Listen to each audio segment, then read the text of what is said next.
Saudações, gente bonita, mestre Leider aqui, em Goiás, 7 horas da manhã. Oi, Julieta, diga oi para as pessoas.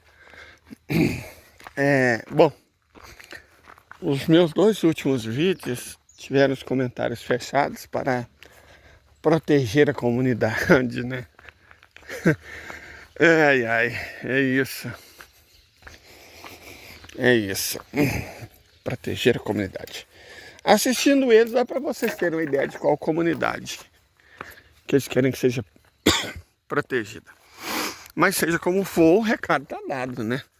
Sobre o que a gente pode falar. Aqui, olha, gente, vou explicar para vocês. O canto das cobras é esse aqui. Essa baixada aqui. Tá vendo essas buchas? Tá cheio de bucha ali. E perto de uma vala de água que passa ali embaixo. Esse é um local que tem muita cobra, então eu nem vou. Porque cobra é um negócio complicado. Porque a cobra que você vê não é o problema. É a que você não vê que é. Então a gente tem que ficar esperto, né? Uma picada por cobra nessa situação aqui não é uma coisa que se deve arriscar, não. Eu acabei de tomar um remédio, então ainda tô meio asmado para fazer a caminhada matinal. O ideal era eu ter esperado fazer efeito uns 20 minutos, mas eu gosto tanto desse horário, sabe? É fresco. Ontem à tarde estava muito quente, mas de manhã tá bem fresquinho. Tá bem típico aqui dessa região do estado, para dizer a verdade. E o cheiro de folha de eucalipto no chão é muito agradável. Mas vamos ao que interessa. Nosso objetivo aqui é permitir que nesse vídeo vocês possam comentar, né? Então, eu tenho uma ideia boa de qual comunidade essa plataforma está protegendo vocês, é que vocês me entendem, né? Então não vamos falar do estado cujo nome não pode ser dito e evitar falar dos protestos dos estudantes que já chegou na Europa. Os protestos chegaram na Europa. Uau! Né? Vamos evitar comentar isso diretamente. Mas eu creio que indiretamente a gente pode. Embora me surpreenda essa preocupação, né, com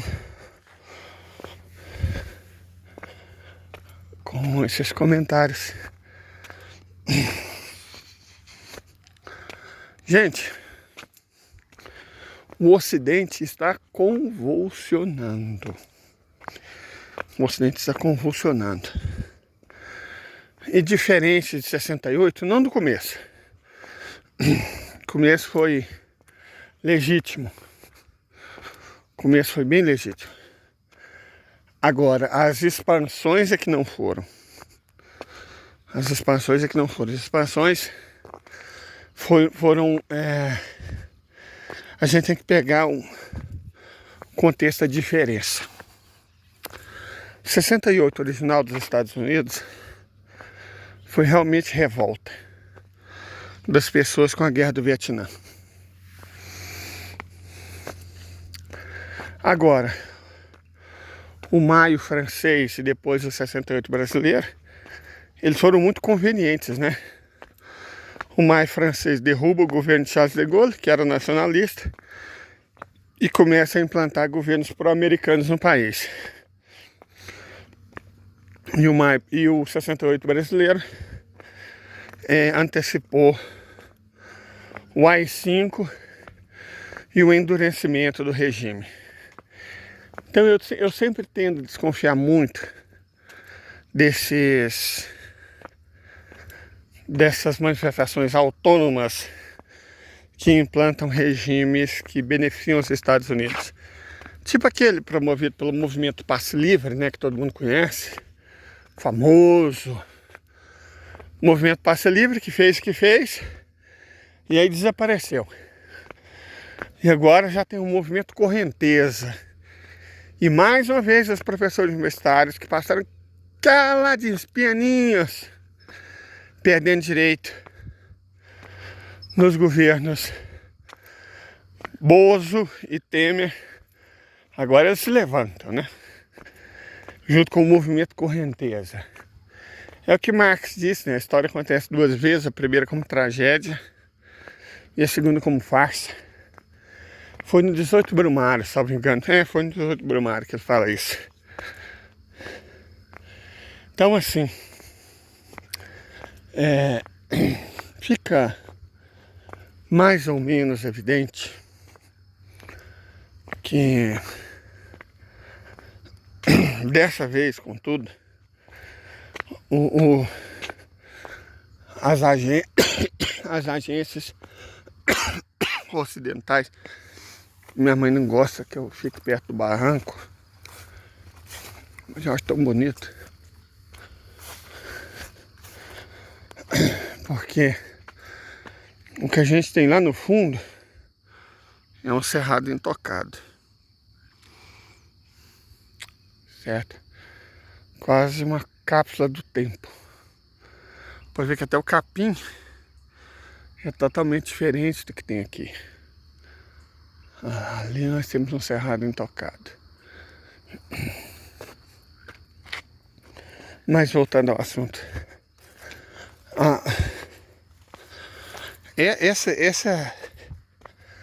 Essa guerra contínua.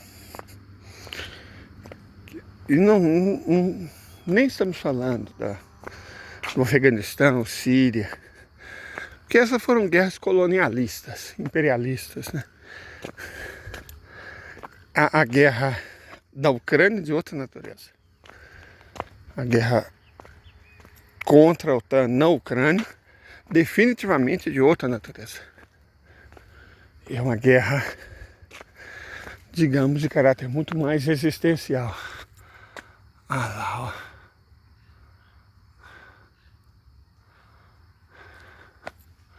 Os passarinhos, aquilo ali, gente, para quem não conhece,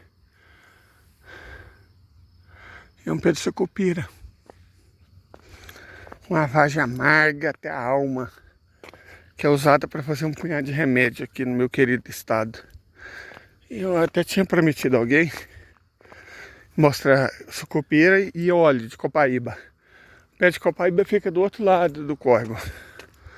Vou dar um jeito de levar para vocês verem mais tarde. Esses aqui são os pés de sucupira, né?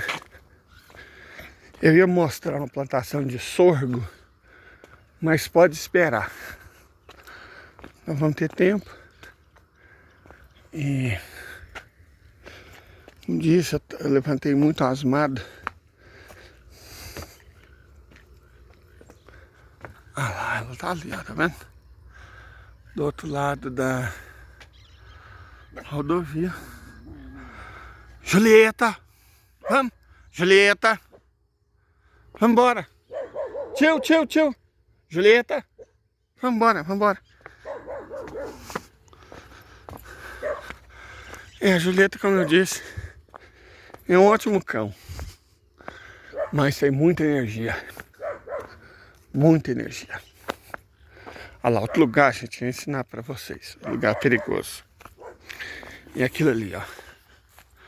Tá vendo esses eucaliptos caídos ali no chão? O que acontece? As cobras ficam nas gretas e a pessoa vai ultrapassar com o pé, né? E coloca o pé bem na cara da cobra, a cobra se vê se sai, pap, morde.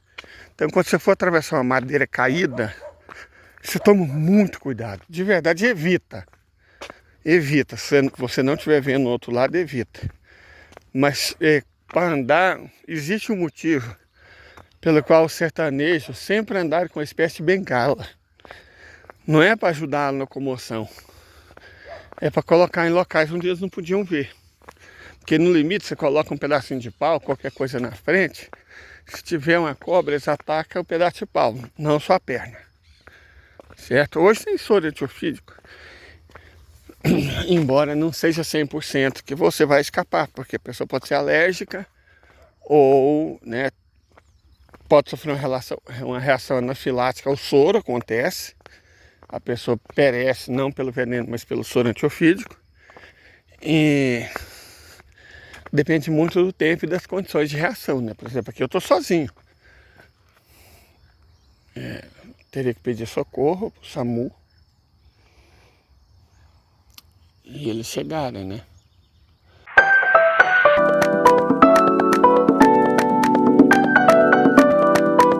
O portão tá trancado. Teria que ir lá em casa, pegar a chave, abrir. Nisso eu tô andando e o veneno circulando. Então, nunca é bom tomar uma... Eu não sei se é mordida ou picadura de cobra. Você tem que ficar atento. Né? É sempre interessante. Mas voltando ao assunto. A Julieta não veio, nossa senhora. Mas eu não culpo, não. Ainda mais um cachorro com a natureza dela. Ela deve estar muito agitada, né? Bom, voltando ao nosso assunto, perdão pela... Ao travar uma guerra contra a Federação Russa, e foi uma guerra planejada, né? Pelo menos desde 2014, lá, Julieta. Pelo menos desde 2014, os Estados Unidos trabalham ativamente por ela. O objetivo, claramente, era atrair a Federação Russa para o campo de batalha, distante dos Estados Unidos, né? Mas perto deles, para infligir dano à economia, à sociedade e, se possível, à civilização russa. Então, essa era a ideia desde o início. Os Estados Unidos, em 2014, quando eles promoveram o golpe de Estado na Ucrânia, que tira o presidente legitimamente eleito e substitui por um prócer, os Estados Unidos tinham uma condição econômica, tecnológica e até militar superior. Olha lá, ó. Isso aqui é perigoso, que a gente nunca sabe. Olha lá. Se esses barrancos são grossos ou finos, e até lá no fundo tem uns 40 metros de profundidade. Então tem que ficar com ele passado num lugar igual esse. Você tem que ficar muito esperto. No caso aqui eu estou segurando... preciso desbarrancar o seguro na árvore. Eu estou explicando isso porque minha mãe assiste meus vídeos e ela morre de medo de eu nesses lugares. Bom, enfim. Só que à medida que os anos foram passando, né? Foram passando e o governo, na verdade, o que foi a substituição ilegítima, né? Através de um golpe de Estado chamado Euromaidan, do governo legitimamente eleito de Yanukovych pelo governo golpista de Poroshenko e depois pelo governo do humorista, né? Zelensky. Então, o que acontece? Ao longo desses 8 anos, a Federação Russa se preparou, investiu ativamente em ciência, tecnologia, engenharia, novas armas, novos meios, treinamento, capacitação, porque ela sabia que a guerra viria. Tentou de ao máximo. E os Estados Unidos, eles confiaram excessivamente na inércia de ter sido uma hiperpotência única e simplesmente não fizeram nada. Quando o conflito começa em 2022, fevereiro de 2022, a Rússia começa titubeando. Lembro muito bem. Nós anunciamos já em 2021 que ia dar, né? ia dar ruim. Vai ter guerra, aí eleito, não vai, não sei o que, não sei o que. A Rússia não se atreveria, não sei o que, não sei o que. Os Estados Unidos vêm assim uma semana, não sei o que, não sei o que. E já em fevereiro, em setembro, outubro de 2021. Em fevereiro acontece. E de fato a Rússia começa meio titubeante. Mas não é nem uma questão da Rússia ter começado titubeante. É a natureza inicial do conflito. Porque a natureza inicial do conflito foi urbana. Foi libertar a cidade de Mariupol, que estava sob o controle das tropas ucronazis e otanistas há muito tempo. Então, desocupar a cidade foi terrível, porque foi uma luta urbana, quarteirão a quarteirão, prédio a prédio, e no caso da fábrica da Azovstal, cômodo a cômodo. Então foi muito difícil, a federação teve perdas elevadas, dezenas de milhares de homens, mas passou. Aí eles trocaram de comandante, né? E o conflito foi para uma nova etapa. A federação aprendeu com os erros, essa é a grande diferença entre o Ocidente e a federação. Todos erram, mas o Ocidente nunca aprende com os próprios erros. Tanto que repetiu no Afeganistão os erros do Vietnã, né? E a federação aprende. E aí a federação aprendeu com os erros que cometeu e depois passa por uma nova fase.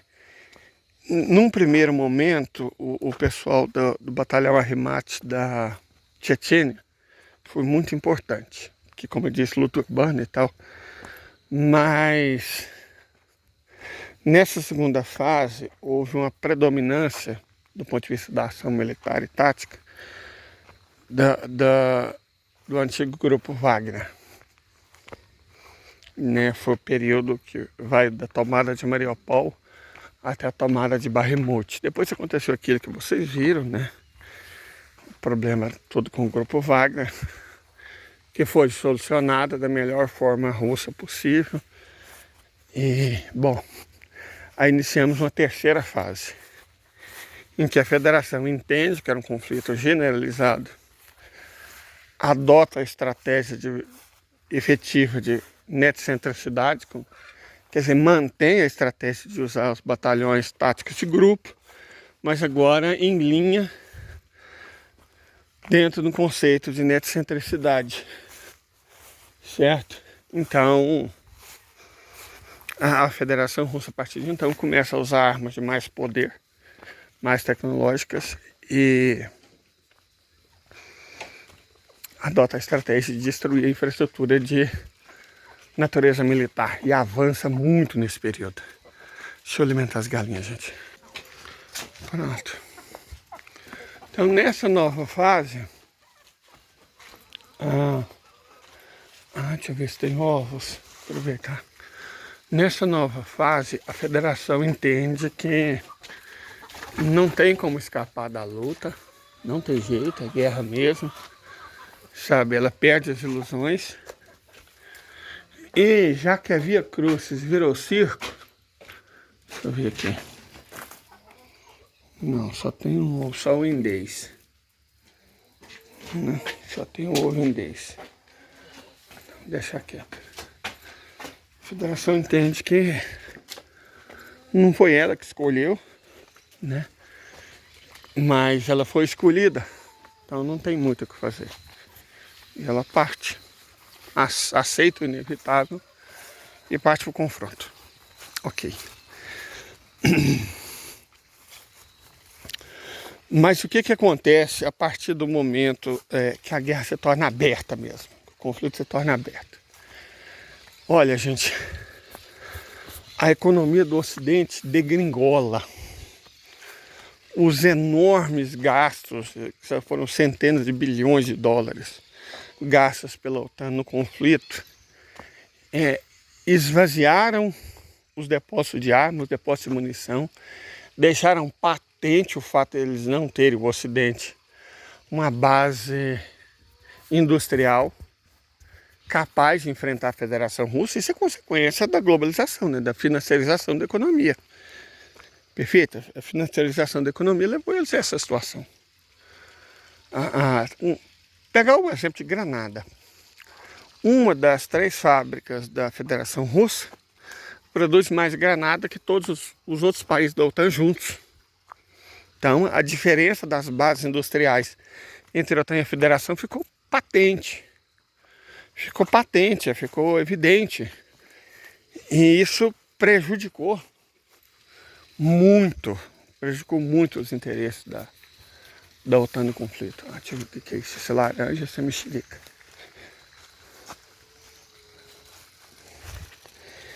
E ficou evidente. Laranja, pegando as duas. Ficou evidente que o Ocidente, ao abrir mão, que isso deveria ser tão óbvio, né? Ao abrir mão da capacidade industrial, ficou sem capacidade industrial. E o resultado é o que vocês estão vendo. A Federação Russa, não podemos dizer que ela está sozinha, que o Irã foi aliado de primeira hora. Foi o Irã que, no meio da terceira fase do conflito, mostrou para a Rússia que o negócio eram os drones. Tio! Julieta! Mostrou para... tem umas mexericas boas ali, pai, uma. Mostrou para a Rússia que drone, principalmente drone kamikaze, era muito barato e era, portanto, uma excelente ferramenta de combate que deveria ser considerado. A Rússia entendeu e iniciou um processo ativo de fabricação dessas armas que mudaram de fato a realidade do campo de batalha. Certo? Mudaram muito a realidade do campo de batalha. Então, o Irã é um aliado de primeira ordem. Estou falando de aliado direto. A China é um aliado indireto. A Bielorrússia foi o primeiro, depois o Irã.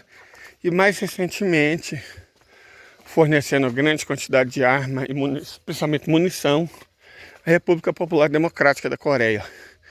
Então é a Rússia mais 3 direto contra os 50 OTAN e mais prepostas. E é nítido que a Rússia vem macetando. Certo? Aí depois eles tentaram deslocar o conflito para o Oriente Médio, com resultados horríveis para eles. Porque todo aquele jogo de propaganda, de marketing, de atacar como Estado e defender como religião, que o Estado é legítimo, construiu ao longo de 75 anos, eles perderam em 6 meses.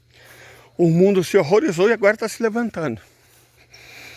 Né? Então, gente, eu vi acontecer com a África do Sul, com o regime do Apartheid. É isso, não adianta FIFA, Comitê Olímpico Internacional, não adianta não. É tentar fingir que não está acontecendo nada, tentar dizer que a culpa é do outro lado, que o mundo inteiro está vendo, a juventude, a brasileira não, né? Parece que ela é enganada com muita facilidade, né? Qualquer movimento passa livre, qualquer vem para a rua, faz ela de besta. Mas, do modo geral, no mundo como um todo,